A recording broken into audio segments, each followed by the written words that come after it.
Good morning, everybody. It's another day for coffee and questions. So, on the forum today, we were sitting around talking about zip ties, and I had made the comment, well, until recently, I buy all my zip ties out at the big box stores, or sometimes I get them from Harbor Freight.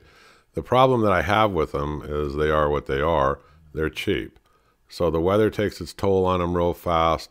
They come apart, they break. Sometimes when you're actually using them, the little plastic clip in them snaps off, and you're constantly replacing them. But for things that, like a little laser tool that I zip on and off of a metal rod, and I have to do it frequently, so I like using the inexpensive ones because I go through them fairly quickly.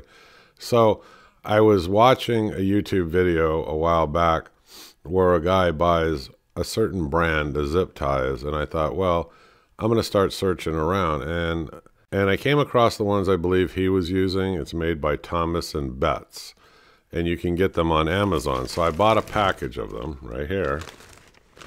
I won't do an unpackaging. The ones that I bought, I think, there's 50 in the pack. I think they're about 12, 13 inches long, something like that. So I bought them plenty long, and I decided I'll give them a try. So I went ahead and got them, and I started using them a while back for things that I want a little bit more permanently put on, like I've got a sign, "Beware a dog." And these cheap ones, they just keep breaking off right and left. I put these Thomas & Betts ones on months ago. These things are fantastic, okay? And I'll do a little quick review on these, but I make sure now I have both. You're going to pay more for the Thomas & Betts, but they're superior as far as product goes in zip ties. So hang on, I'll answer the questions and I'll throw up a picture. Give me just a moment. Okay, before we start the questions and answers, here's the ad off Amazon, and they're $17.98 and it ships Prime. These are the exact same ones that I bought. They are 13 inches now that I'm looking at it. But you'll notice these are a good thick gauge plastic, and it has a stainless steel clip in them. So this creates a much better locking. I mean, much better.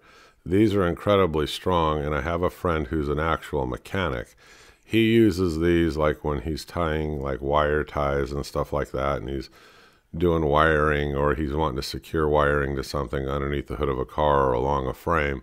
And what he was telling me, he uses these because these will never ever break off. Even under road conditions, they don't rot, they don't start falling apart on you. So for a mechanic, I mean, he swears by them. From a home handyman standpoint, I'll make sure I always have these in my drawer now. I've used them. They are fantastic. I don't think that there's anything better made, but until something like that comes along, I'm going to keep using these. Okay, let's switch over to the questions and answers. Okay, the first question up is, how thick are they? I don't know the exact thickness. I mean, you can read through the reviews if you want. I can just tell you that they're a good durable thickness. They're a heavyweight, cable tie. So that's about the best I can tell you on that question. Do I believe they're that good? Yeah. I mean, if you take a look at the ratings, they get 5-star. I would give it 5-star. I think that they're the best on the market, like I said. Yes, it's pricey, but I think it's well worth it, because when you want that zip tie, I mean, to really do something and withstand the test of time, so far, I mean, I'm swearing by them. They're great. And like I said, the mechanic friend of mine, he uses them, and he's been using them for years and years. I didn't even know or even think about looking around for, a better or more high quality zip tie until, he brought it up to me, and I thought, well, I'm going to check into it, and this is what I ended up getting, which is what they use. Why should you pay that much when you can get them so much cheaper?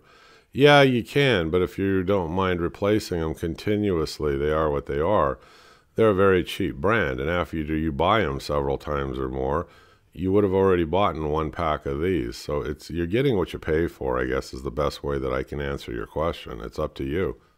It just depends on how you're using them. If it was just only for that laser tool I told you, I would probably say, yeah, keep buying them at the big box and Harbor Freight. But that's not always the case with me. Sometimes I use them on a piece of machinery, and I don't want to have to worry about, them cracking and falling apart on me or anything else. So then now I go to these. Actually, I've replaced any of those types of items, in my garage with these now. So anyway, that's just my opinion on them. You could try them and see for yourself. Well, what it says in the description on this, it's like when you secure them, what makes them so special? Well, they've got like a tongue and groove, ratcheting type locking, and they're UV resistant.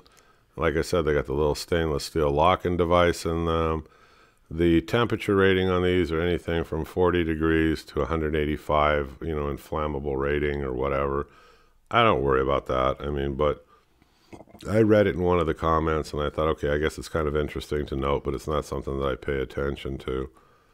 I don't know. When I got these, I took all the rest of the ones that I had, a big handful of them, and gave them away. So now I keep a certain amount of them from Home Depot in, my drawer, but I also have got 50 of these now, which is more than enough for me for quite a while. Okay, and I want to throw up one last picture. Okay, right here to my left is a poor quality picture, I understand, where a guy took a pair of wire cutting dikes and he pinched down on it and then he starts twisting it clockwise or counterclockwise, it doesn't matter, until that tab snaps off. Okay, that's the correct way to nip these things down. I mean, you don't want to just hit there with a pair of cutters and cut it and walk away. These things are incredibly sharp and you can really injure yourself very easily if you brush up against it just a little too hard. It will cut you. So the best way to do it is you grab it with pliers and you turn it one way or the other and keep turning it until it snaps off. Once it snaps off, it's safe. Nobody's going to get hurt. That's a minor point. I saw in one of the comments like, well, gee, overall, that's kind of a minor thing to bring out. No, it's a major thing. You don't want to trip to the ER because you sliced yourself up against it.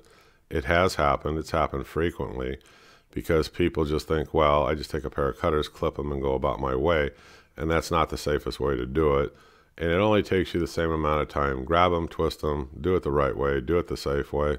Okay, so that's all I got for this. This wasn't meant to be a long video. I just wanted to tell you these are the best I've seen on the market. I'm going to swear by them and start using them from now on until something else better comes along, just because I never have to tamper with them again.